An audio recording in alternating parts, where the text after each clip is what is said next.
All right, class. First off, as always, good day. I'm glad you're here. So today we're going to be talking about supply. Okay. All the stuff we learned the past couple of weeks has been focused on demand, which is again the perspective of you and me, the consumers. We know what we see, what we buy, things like that, why we buy things, and typically how do we buy stuff. So now we're going to look at things from the perspective of the sellers. Okay, the people who produce things, things like that. Okay, so let's look at the objective, which is analyze why a company would want to sell high instead of low. Okay, it's pretty obvious, but again, we're just going to go through that. Then we're going to examine the difference between supply and demand, which I kind of did a little bit right there at the very beginning, um, but still. We're going to create an argument on whether consumers are to blame for prices being so high on some items. Okay, we're going to explore that and see, is it really our fault, the buyers? Is it the company's fault? Who do we blame if we're going to blame somebody for the high prices of things? Okay, so let's go on to the warm-up picture. All right, so here's the warm-up picture. The first question asks you, what's going on here. Basically, analyze the picture, look at what's going on with the people and what the saying says on the very bottom. Let me move this for a second. There we go. So you can see that. And the other question is to basically, what is this artist trying to say about suppliers, supplying us with what we need or want? So what are they trying to say? Okay, so that bottom quote should really help you out, and is also what the guy has. That should give you a pretty good hint, what this artist is really trying to say. Okay, so go ahead, finish up this warm up. If you're not done already, continue to write, but we're moving on in 3, 2, 1. So here's the thing. Supply, the very definition of it is the amount of a product that would be offered for sale at all possible prices that could prevail in the market. All right. Basically saying this is how much for the sellers, and how much they're selling. And I know it says sale, and typically when people hear the word sale, they think of like, oh, 50% off, buy one, get one. But in this case, we're talking about just straight up selling something at a certain price. The law of supply is simply this: the principle that suppliers will normally offer more for sale at a high price and less at a lower price.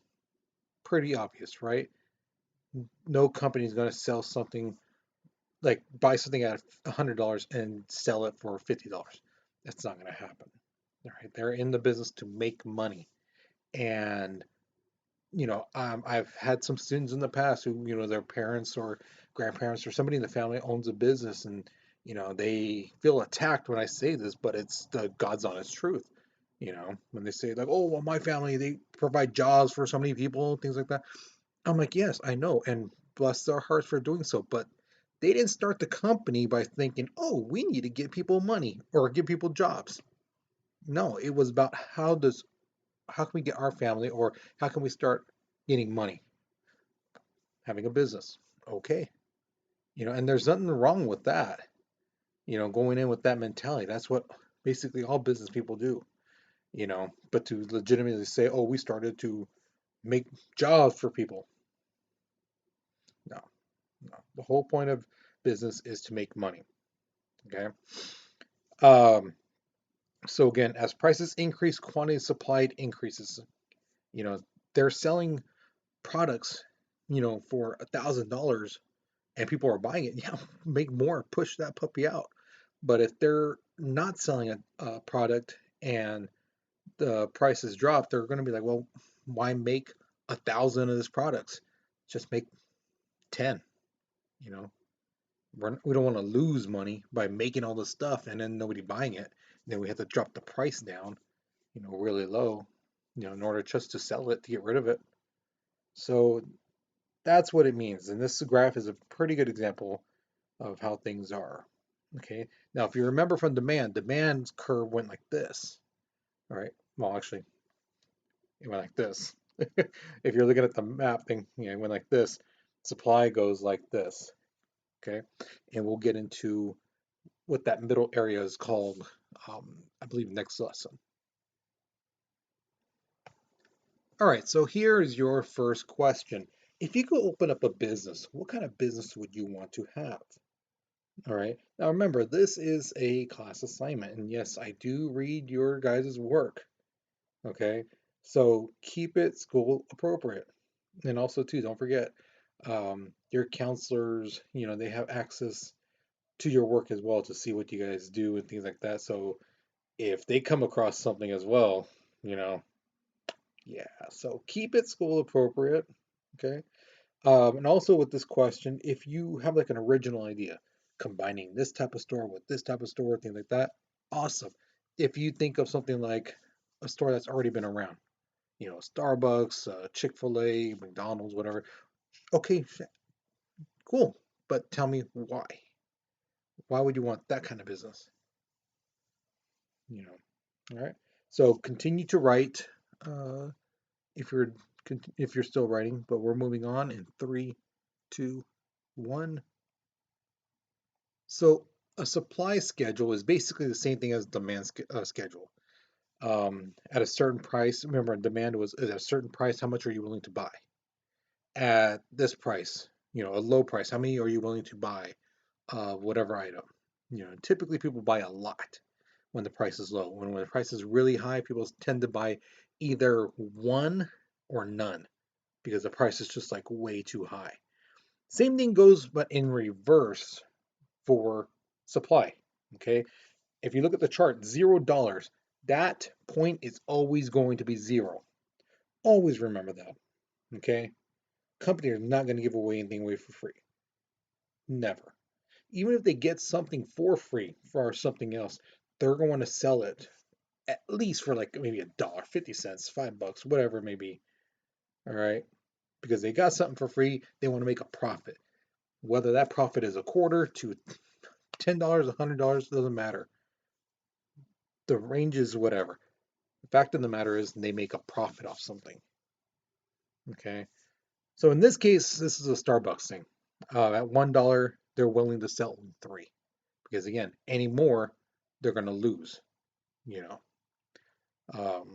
$2, okay, well then let's go six. $3, let's go nine. $4, 12. $5, 15. And I see how it's going up and up and up because the more they can sell at a certain price, the more they're going to want to push it out.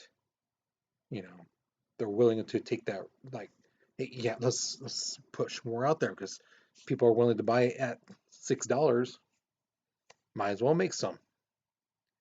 You know, so that's what I mean. Now, the next slide, show you real quick. We were in class, we were talking about stuff like shoes because I noticed when I asked you guys from the last lesson, something that a trend that you guys did, and you guys put some good stuff. Everything from dances to taking pictures with the duck face and the peace sign and all that stuff. And then I asked a question about what are something you would buy no matter what the price, and a lot of you guys put shoes. So in class we did this assignment thing with shoes, you know, and I asked how much are you willing to buy at a pretty high price. I put think about like $200, and then all the way to $50. Brand new pair of Jordans, things like that. How many pairs are you willing to buy? And several people put like five, six pairs, which is typical, And at $200, some people said maybe one, maybe one. So then I flipped it, saying, okay, let's say you bought the six pair of shoes. Okay, now you have six pairs to sell. How many are you willing to let go at $50? Some people said one, so we put it there. As we went higher, it got more to the temptation of, yeah, let's sell three of them. Let's sell, four of them. You know why? Because the price is higher. Now you're more like you bought so many at $50. Now you feel comfortable selling it at $100, $150. You know, so that's the thing we did in class with this. I wish I had a little marker thing I could show you on here, but I don't have the capabilities. Sorry, I just could only explain it to you. All right, so we're moving on. So here is your next question.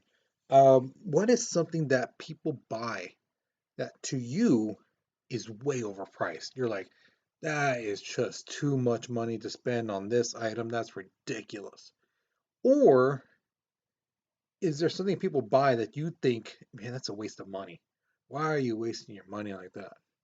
Okay. So think about it, write it down. Like I gave the example, something that's way too overpriced. I say the designer clothing, purses, shirts. I just found out one of those shirts is like $400. A Gucci shirt's like $400. That's ridiculous to me. I'm sorry. It's just ridiculous. And in a waste of money, I said, from a personal thing, my sister bought my niece, who was a baby, Tommy Hilfiger, everything from head to toe, and she outgrew it like that. And I told her it's a waste of money. She's going to outgrow it. And what I said came true. My niece did outgrow it. So that's some examples. Please don't copy mine. All right. Think of your own. All right. But again, what to you is overpriced or something you see as a waste of money that people buy? Okay. So what is it? And why do you feel that? Why do you feel it's overpriced? Why do you feel it's a waste of money? Okay. So continue to write, but we're moving on in three, two, one. All right. So we're going to look at quantity supplied, which is actually, if you look at the video, the graph on this side, it's the amount that producers bring to the market at any given price. Okay, now a change in quantity supplied, it's a change in amount offered for sale in response to a change in price. Okay, typically what happens with this is uh, like companies and things like that, they hear word of mouth from people saying, "Oh, I can't wait to buy this. Oh, I can't wait to watch this. I can't wait to, get this, whatever it may be." So they know the demand for it is there. So what they're going to do is typically raise the price and create more of the product. Why? Because people want it. And if they can raise the price, people are going to want it, especially if it's something new, you know. Uh, People are going to buy it, they're going to try it, they're going to like it, hate it, whatever. They bought it, you know, they bought it, So that's why they would do things like that. Now, the other one, change in supply, is this one's pretty interesting in the sense that if you notice, the price is still the same, but they sell more. Right now, I've heard some students ask me like, "Well, how's that possible?" That kind of goes against what you've been talking about. Well, because here's the thing: let's say one gas station in a one town, right? They're selling gas for let's say 250 a gallon. Okay, let's just say 250 a gallon here. People from around go to this one gas station, right? So they're selling, let's say 20, okay, whatever it may be. They're selling 20. They open up another location somewhere over here to the side. People who are on this side, they're going to go here. People who are closer, they're going to go here. People still over here on this side, they're still going to go to this one. Why? Because it's closer. Why people on this side going to go over here? Because it's closer now. The price on both gas stations did not change. It's still 250, right? But now people who are, let's say they were more out here, who didn't want to drive all the way over here, now they got a closer location. So now they basically sold more, but at the same price, you know. So they just brought in more people because why? They brought another location over, or they created another location that was once too far for some people. It's now just close enough to where they'll go there, but the price never changed. But they're selling more. Okay, so hopefully that explains it a little bit better. Again, if there's anything here that you don't understand or I didn't explain that well in this video, guys, please leave me an email, okay, or in Zoom class. Let me know. Private message me if you want to. Because Some of you guys I know have some questions or not getting this, so let me know. Okay, let's go ahead and move on. So here's the thing. Um, like I was showing you about the money going up, and selling more. And that's because they know people like us, we are comfortable with the high price of things, right? Phone jumps up $500 in a matter of 8 years, and people don't bat an eye. People are kind of used to it being paying $1,200 for a new phone that really isn't that much different than the phones before. Maybe this much more um, camera space, maybe the memory is a little bit more bigger, but other than that, really not that much difference. You know, same thing with the video games, things like that. They raise the prices, but we don't really complain. We don't stop buying it. We keep buying it at that high price, so they keep putting it that level. So my question to you is, are we to blame, or are these companies to blame for the high prices? What do you think? Is it us being basically contempt with the high prices? We're just like, okay, sure, $1,200 sounds reasonable, for a phone.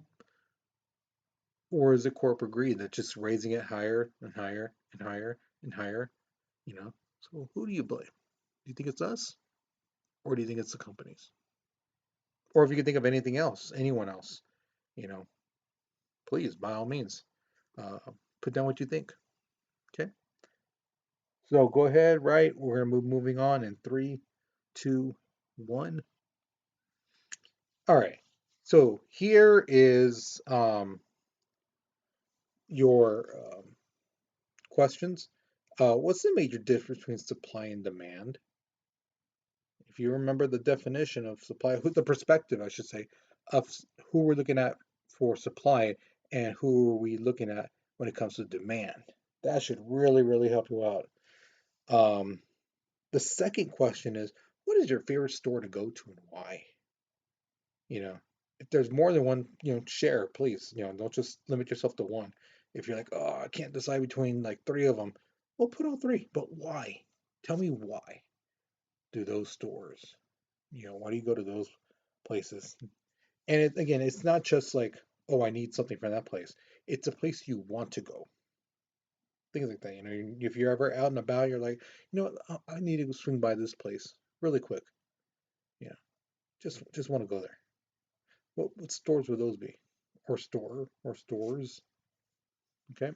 So once you finish this, um, the exit ticket, I'm sorry, um, you're done for the class.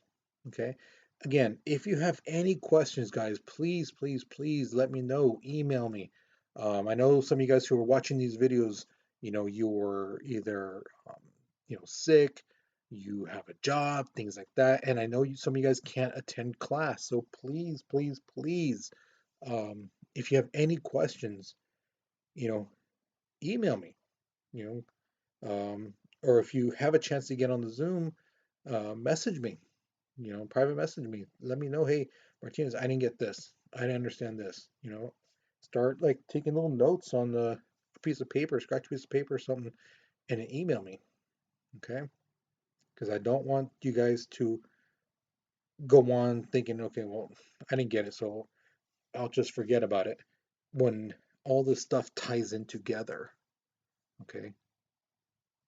I don't want to leave any loose ends and stuff like that. Okay? So, again, that's it. You guys take care. Be safe, all right? See you guys later.